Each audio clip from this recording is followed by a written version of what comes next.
Hey ladies, let's talk about something that happens when you least expect it. Meeting a man who's got your attention at the laundromat, cafe, or anywhere unexpected. How do you go from that first smile to a first date without doing too much or too little? I'm here to coach you through the do's and don'ts of making a meaningful connection.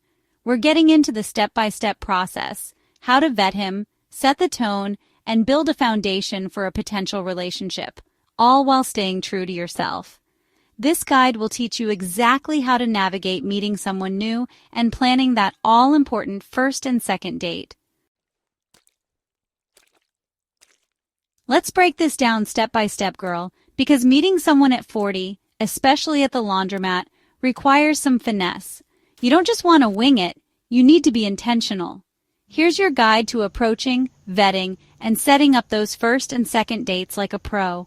What to do. Start with a simple, confident greeting. When you notice him glancing your way, hold eye contact for a second, then smile. A warm, genuine smile says, "I'm approachable, and I see you." Once he smiles back, go in with a light, casual comment. Example: "Looks like we both decided to tackle the laundry mountain today. This breaks the ice and keeps things friendly, not forced." What not to do. Don't stare too long or come off too strong with a flirty line right away. And please, don't start talking about your entire life story over the sound of tumbling dryers. What to do. Use this casual setting to subtly vet him. Ask open-ended questions to get a feel for his personality. Example: questions. Do you live around here? This lets you gauge his proximity. What's your go-to laundry hack? Playful, but also reveals a little about how he thinks. As the conversation unfolds, pay attention to how he communicates. Is he respectful, engaging, and attentive? Does he ask about you, or is he just talking about himself? What not to do. Don't bombard him with personal or heavy questions too soon, like, "Why are you still single?" Keep it light and fun. Save deeper questions for later. And avoid oversharing about your past relationships. This is not the time for laundry therapy.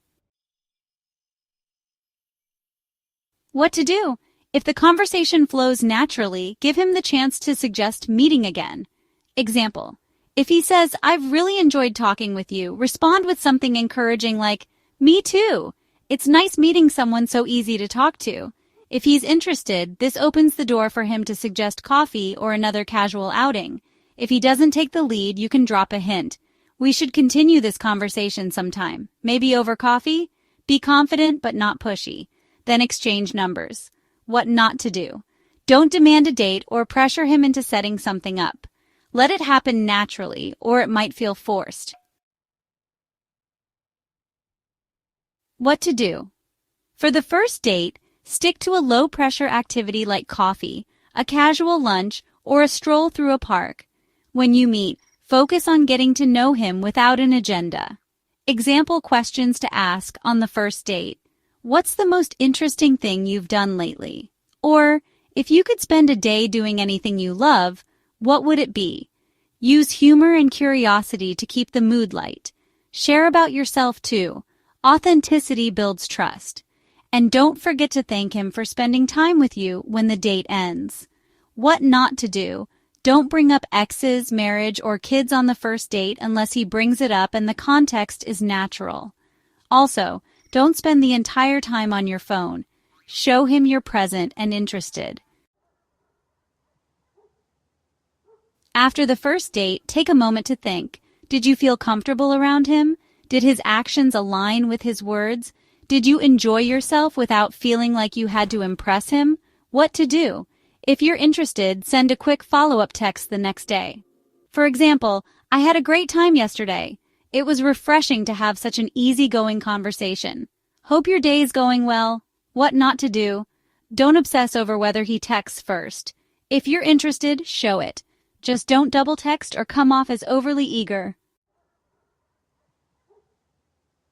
What to do. Use the second date to explore compatibility on a deeper level.